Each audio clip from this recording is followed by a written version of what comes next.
câncer de mama, ele pode ser um achado incidental em alguns exames, por exemplo, de pré-operatório de cirurgia de mama, mas a gente sabe que existe pelos protocolos da Organização Mundial de Saúde preventivos, então exames preventivos para o diagnóstico de câncer de mama. Então, as pacientes vão fazer esse diagnóstico, vão se submeter a um tratamento, tanto cirúrgico, quanto às vezes quimioterapia, radioterapia, às vezes bloqueio hormonal.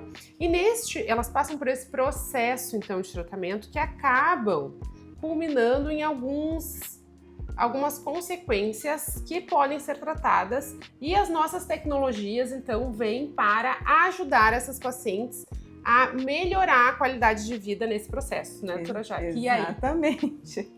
Então, assim, é muito importante a gente deixar bem claro para as mulheres que existe tratamento para os efeitos colaterais aí que acontece durante o tratamento do câncer de mama.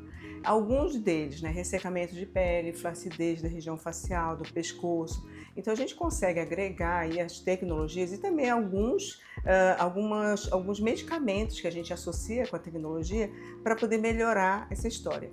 Em relação à região íntima, o que acontece muito, devido também ao efeito colateral do tratamento, é um ressecamento da região vaginal, né? E também atrofia vaginal, pessoal, porque às vezes os hormônios que são introduzidos depois do tratamento, eles não são suficientes para devolver a elasticidade ali da região do canal vaginal. Então, como que a gente consegue ajudar? Tratando com tecnologia. O laser fotona, por exemplo, ele tem uma ponteira que é robótica, que a gente faz esse tratamento de toda a região. E assim, ó, pessoal, 3 sessões, ou então até um pouquinho mais, ajuda muito.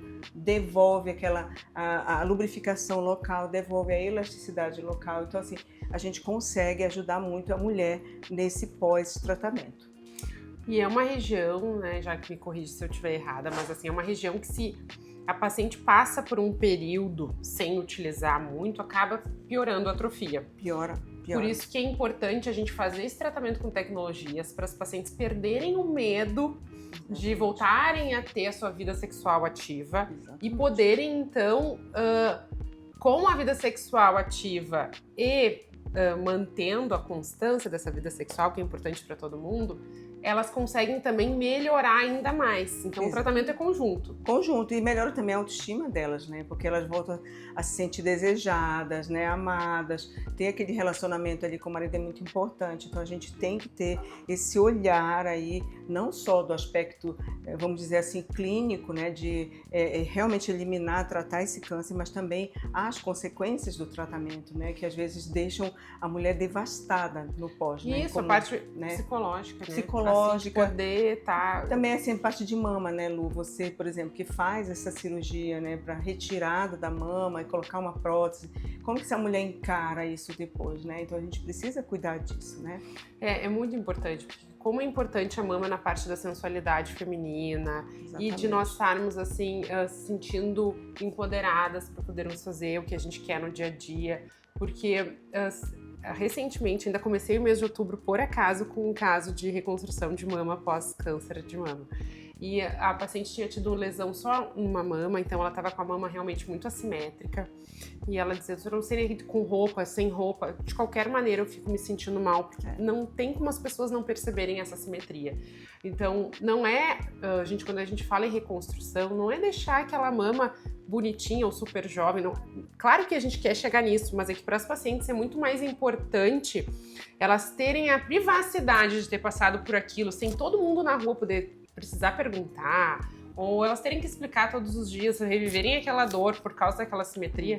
Ai, mas que estranho, porque isso tem essa história que isso é assimétrica. Elas terem que explicar tudo e reviverem a dor do câncer.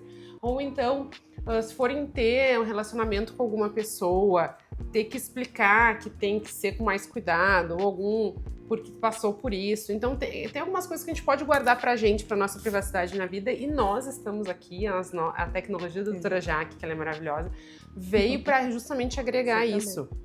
Exatamente, né? exatamente. Então, assim, o bloqueio hormonal pós-câncer de mama, ele é semelhante a uma menopausa. Então, as pacientes que tiverem câncer, elas...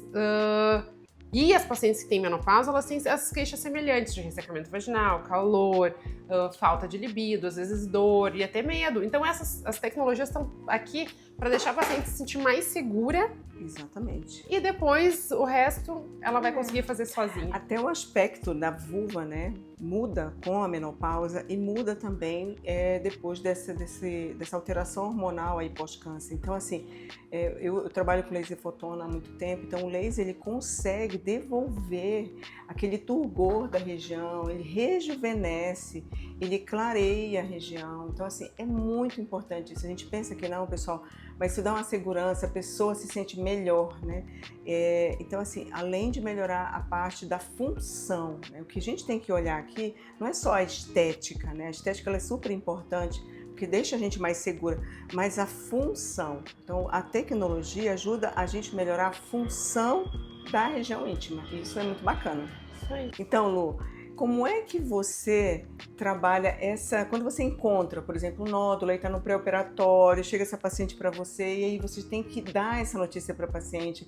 Como é que vocês trabalham essa história de, olha, a gente vai ter que mexer na sua mama, vai ter que retirar? Como que vocês trabalham isso aí no teu dia a dia aí da cirurgia plástica? É um assunto muito delicado, né? Porque geralmente a paciente que vem para cirurgia plástica, ela vem para uma questão realmente estética. Exatamente. E aí nós, apesar de trabalharmos com estética, a gente tem que se importar sempre com a saúde do paciente em primeiro lugar, precisa estar tudo bem.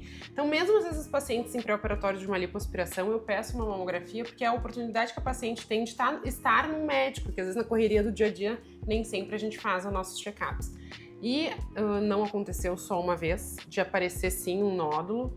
E aí a gente conversar com a paciente, olha, que tinha indicação de diagnóstico, de nós sabermos o que era aquilo ali. E eu sempre procuro focar com as minhas pacientes de uma maneira muito objetiva, é o seguinte: é importante, o problema tá ali, não adianta a gente esconder ou fingir que não aconteceu, e a gente precisa resolver esse problema enquanto dá tempo e enquanto isso tá minimamente invasivo naquela paciente, para que ela possa sair dessa o quanto antes.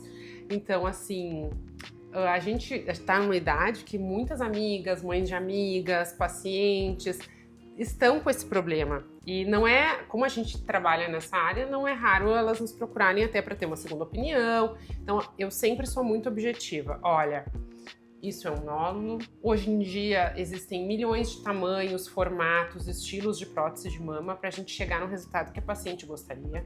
Então, esteticamente, fica uma coisa mais fácil de resolver. Vamos enfrentar essa, passar dessa rápido, porque daqui a pouco chega Natal e Ano Novo, a gente quer estar com a família, tem que estar bem, né? E aí, quanto antes a gente entrar com a intervenção, com o tratamento, antes a gente sai dessa, e mais fácil é de tratar. Então, a minha sugestão para todas as pacientes, independente do problema de saúde que for, é isso. Não adianta fingir que o problema de saúde não está ali. A gente precisa sim procurar, a gente precisa sim descobrir o quanto antes para tratar de uma maneira menos invasiva possível, ainda enquanto há tempo. Mas, mesmo que a paciente faça toda essa parte preventiva e a gente descubra um problema, então a gente... A minha posição, a minha conduta é sempre, como eu não trato câncer de mama, eu sempre indico um colega para fazer o tratamento.